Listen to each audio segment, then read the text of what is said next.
Enterprise Resource Planning atau ERP adalah sistem informasi perangkat lunak yang digunakan untuk mengelola dan mengintegrasikan seluruh kegiatan bisnis dalam satu sistem. Lalu ada karakter sistem ERP. ERP merupakan sistem yang didasarkan pada best practice, yaitu cara terbaik dalam mengelola bisnis berdasarkan pengalaman dan teori. ERP ini bertujuan meningkatkan kerjasama dan koordinasi antar bagian dalam perusahaan. Lalu ada modul ERP. ERP terdiri dari beberapa modul yang saling terhubung untuk mendukung seluruh kegiatan bisnis perusahaan. Modul utama ada operasi yang berfokus pada kegiatan di perusahaan. Modul pendukung ada finansial dan akuntansi yang mengelola keuangan perusahaan. Lalu ada modul sumber daya manusia yang mengelola tenaga kerja. Setiap modul memiliki fungsi yang berbeda, namun saling terintegrasi dalam satu sistem untuk meningkatkan efisiensi kerja. Selanjutnya ada modul ERP operasi. Modul operasi adalah modul utama dalam ERP yang berperan mengelola proses bisnis di perusahaan dari awal sampai akhir secara terintegrasi. Modul ini membantu perusahaan dalam mengatur alur kerja operasional seperti pengadaan, produksi, hingga distribusi barang agar lebih efisien dan terkoordinasi. Modul operasi terdiri dari beberapa bagian yang saling terhubung. Yang pertama ada general logistik yang mengatur pemindahan dan alur barang. Yang kedua ada sales and distribution yang mengelola penjualan dan distribusi produk. Yang ketiga ada material management yang mengatur pengadaan stok bahan baku. Selanjutnya akan dipresentasikan oleh rekan saya. Baik, selanjutnya ada modul ERP yang finansial dan akuntansi. Di sini ada general accounting atau akuntansi umum. Lalu ada financial accounting atau akuntansi keuangan. Jadi general accounting merupakan inti dari modul keuangan yang berfungsi untuk mencatat seluruh transaksi ke dalam buku besar atau general ledger. Nah, fungsinya meliputi pencatatan jurnal, pengelolaan akun atau chart of akun, lalu ada penyusunan laporan keuangan seperti neraca dan laporan laba rugi. Selanjutnya ada financial accounting yaitu akuntansi keuangan. Financial accounting di sini berfokus pada penyusunan laporan keuangan eksternal yang sesuai dengan standar akuntansi. Selanjutnya ada controlling yaitu pengendalian. Pengendalian di sini digunakan untuk mengontrol dan memantau biaya serta kinerja keuangan internal perusahaan. Lalu ada investment management. Modul ini digunakan untuk mengelola investasi perusahaan baik dalam bentuk proyek maupun aset jangka panjang. Selanjutnya ada treasury. Treasury di sini berfokus pada pengelolaan kas dan likuiditas perusahaan. Selanjutnya ada enterprise controlling yang merupakan pengembangan dari controlling yang mencakup seluruh organisasi. Selanjutnya ada personnel management. Nah, personnel management ini berfungsi untuk mengelola data utama karyawan dalam perusahaan. Selanjutnya ada personnel time management yang mengatur waktu kerja karyawan. Ruang lingkupnya ada pencatatan absensi dan kehadiran, pengelolaan jam kerja, lembur, cuti, lalu monitoring kedisiplinan karyawan. Lalu di sini ada sumber daya manusia yang pertama ada payroll. Payroll di sini digunakan untuk mengelola penggajian karyawan secara otomatis. Selanjutnya akan dipresentasikan oleh rekan saya.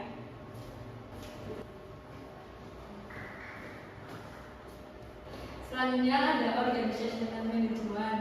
Organizational management ini digunakan untuk mengatur struktur organisasi perusahaan. Fungsinya menyusun struktur organisasi atau hierarki jabatan, mendefinisikan tugas dan tanggung jawab, mengelola hubungan antar departemen, dan modul ini membantu perusahaan memiliki struktur yang jelas dan terorganisir.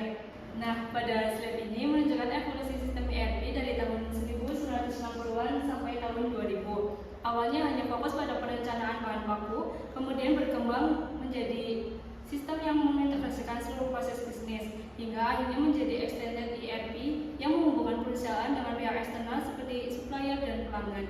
Lalu ada keuntungan dari ERP. Penggunaan sistem ERP memberikan berbagai manfaat bagi perusahaan karena mampu mengintegrasikan seluruh proses bisnis dalam satu sistem yang terpadu. Hal ini membuat operasional perusahaan menjadi lebih efisien dan terkontrol. Lalu ada keuntungan atau manfaat yang dapat diukur. Yang pertama ada penurunan inventory. ERP ini memungkinkan pengelolaan melakukan persediaan secara real time sehingga mengurangi kelebihan stok dan biaya penyimpanan. Yang kedua ada penurunan tenaga kerja secara total. Otomatisasi proses bisnis untuk mengurangi ketergantungan pada pekerjaan manual dan meningkatkan efisiensi tenaga kerja.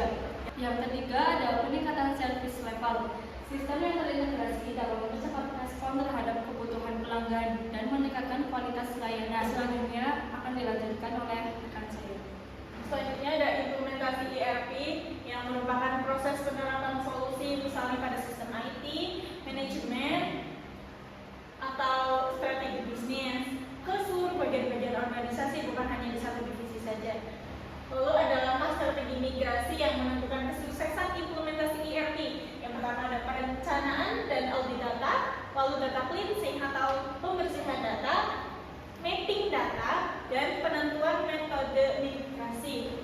Lalu ada proses pemilihan sistem ERP. Pemilihan ERP harus dilakukan secara sistematis dengan mempertimbangkan kesesuaian terhadap kebutuhan dan tujuan bisnisnya. Analisis mencakup strategi bisnis perubahan, kesiapan sumber daya manusia, serta dukungan infrastruktur teknologi. Selanjutnya akan dilanjutkan dengan rekan saya.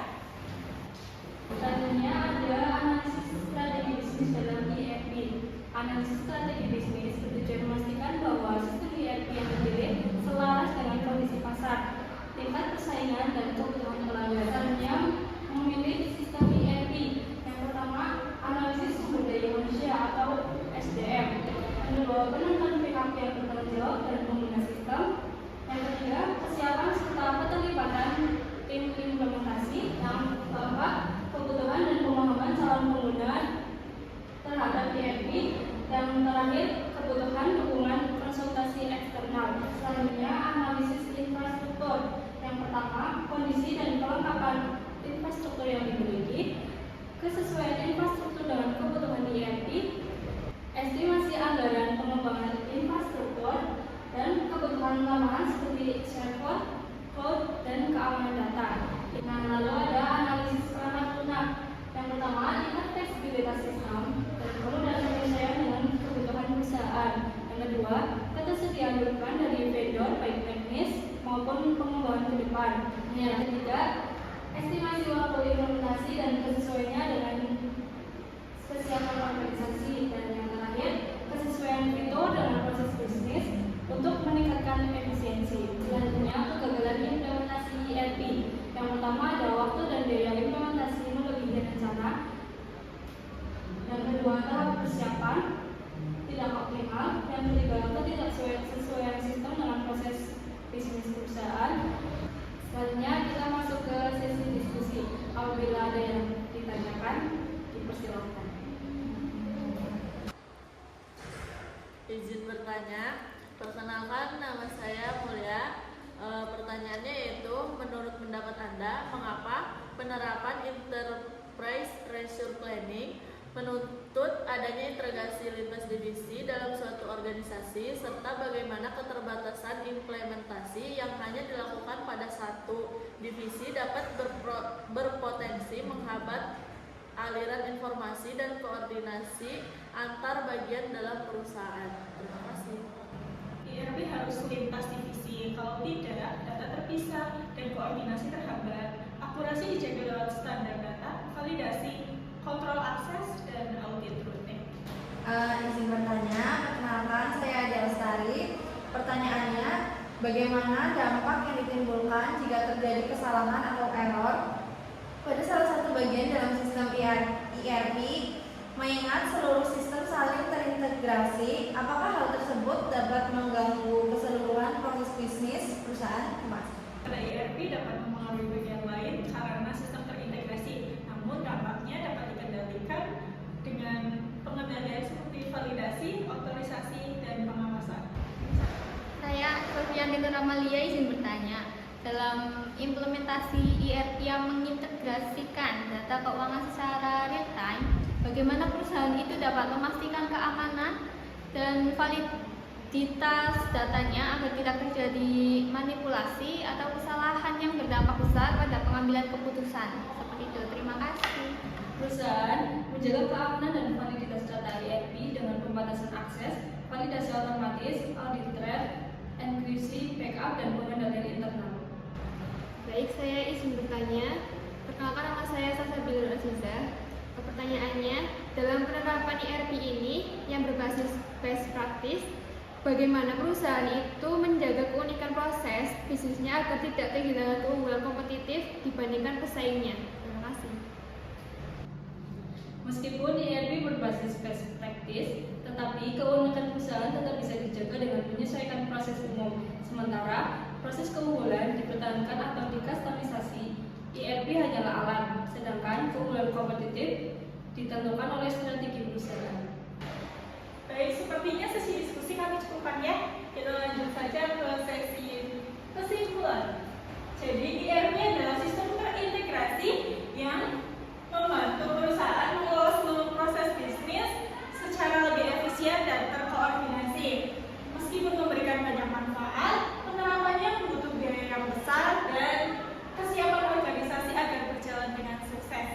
Secara keseluruhan, ERP menjadi solusi penting bagi perusahaan untuk meningkatkan daya saing di era digital, asalkan diterapkan dengan perencanaan yang matang dan pengelolaan yang tepat.